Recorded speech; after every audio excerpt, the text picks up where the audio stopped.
Hey guys, what's up? Welcome back to my channel. It is Shayla here of Black Girls Wine, and welcome back to Black Girls Wine TV. So today I'm making my famous sangria recipe. I have made this for a few BGW events that I've had across the country, and it always gets raving reviews. The real secret to the secret is that I never make it the same way twice. But today I'm going to teach you the base of what I'm doing when I make it.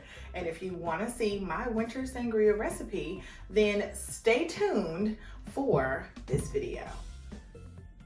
So first things first, guys, a lot of people, when they make sangria, they use a lot of fresh fruits. And if I'm being completely honest, I often don't.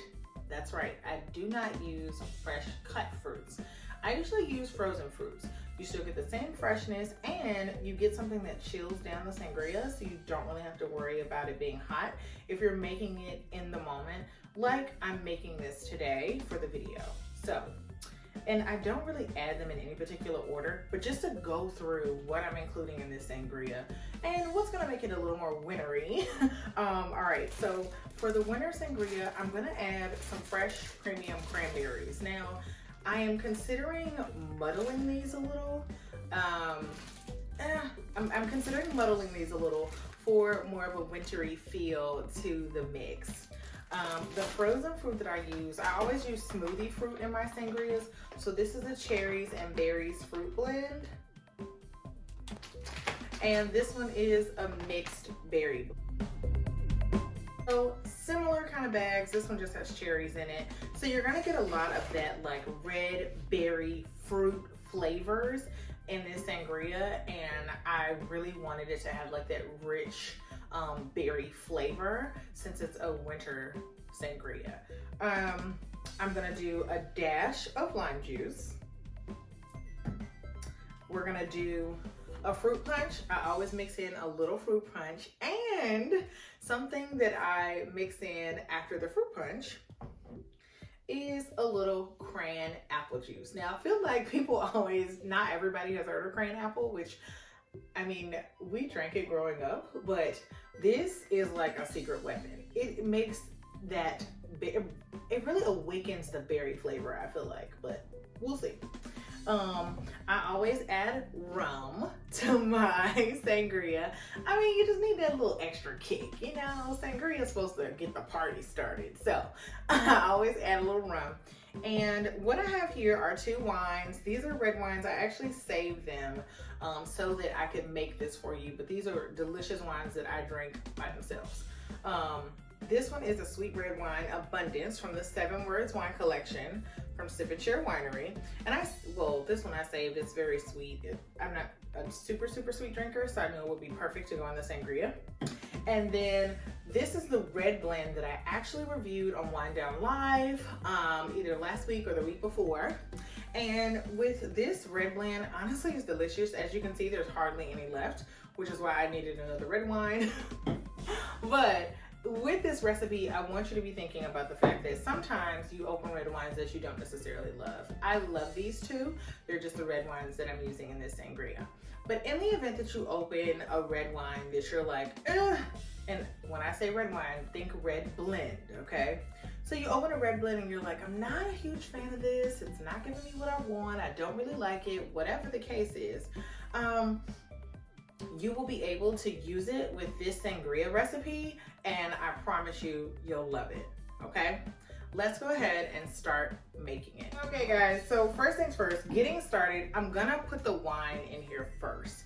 I'm making a very small batch of sangria just for the video, and since I wanna make sure that I have enough room for the wine. So, we're gonna start by adding the wine. Hate to see a good wine go, honey. So we're starting with adding the wine. I'm gonna add the sweet red wine. And ordinarily, again, like I said, I'm making a small batch just for here, but ordinarily I would use probably, if not all, most of this bottle in my sangria. You wanna do your measurements based on how much you're making. If I were making a punch bowl or pitcher size, I would use the entire bottle, probably 2 bottles of red wine, okay? So pitcher, punch size, 2 whole bottles. This is like a very teeny pitcher, so we don't need a ton. You don't want your guests to be sloppy drunk, especially since you're adding rum anyway. Or maybe you do, I don't know. All right, so adding this sweet wine. Ooh, making a little bit of a mess there. So we've got both of our wines in there. We did a sweet red and a regular red blend. And now I'm gonna add just a touch of rum, okay? And possibly after this, you can add as much rum as you like. Add to taste, okay? But I always use regular Malibu rum in my sangria. I love it.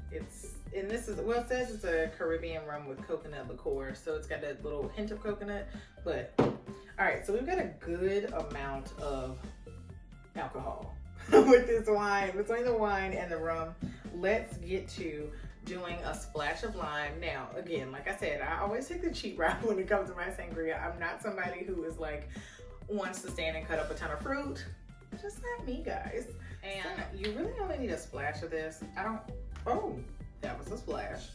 I don't want a ton. I don't want it to be super limey or whatever. So now to add the juices.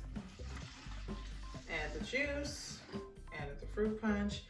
I don't know that I like it super fruit punchy, but I'll add a good little amount. I can smell it. It's already giving me like, ooh, all the good vibes. All right, now let's get to the Cran-Apple. It really does. I feel like, I don't know what flavors it does for the wine, but it always awakens great flavors in the wine. Okay, now, last but not least, we are going to add the frozen fruit. Don't need a ton, and I will show you guys my spring and summer recipe later on when the season hits.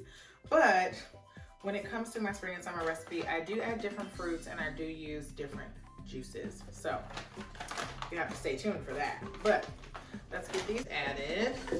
And honestly, at this stage in the game, they're really there for decoration. Like, they're there to be pretty. All right, and then we're gonna add some of these. These have cherries in them, and we're gonna top it with the cranberries. So if I were having company over, this would just be so pretty. I wanna make sure I get some cherries, y'all. Okay, they're right at the top. All right. I want it to look really pretty. Now, last but not least, the cranberries. So we're gonna top this with some cranberries. Ooh.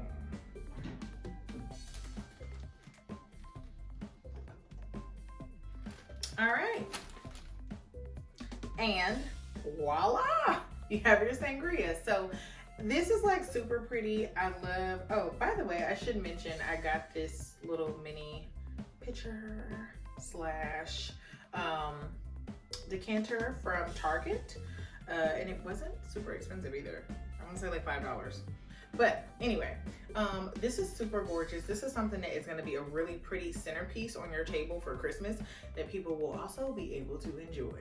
Okay, now when you get ready to start, this is really pretty for display purposes, right? And if you really want to take this up a notch, you can throw on a little rosemary, you know, just to make it look good. We'll throw a touch, a little sprig. Oh, there we go. You know, let's take it up a notch. You guys ready? All right. All right, so we have taken this sangria and just made it, you know, Betty homemaker ready. You look like you worked hard on this sangria. Okay, now listen, when it comes to this recipe, there's a next step that I'm gonna teach you guys in the next video of how to take this and make it into mulled wine. Bet you didn't know we were about to do that. Stay tuned.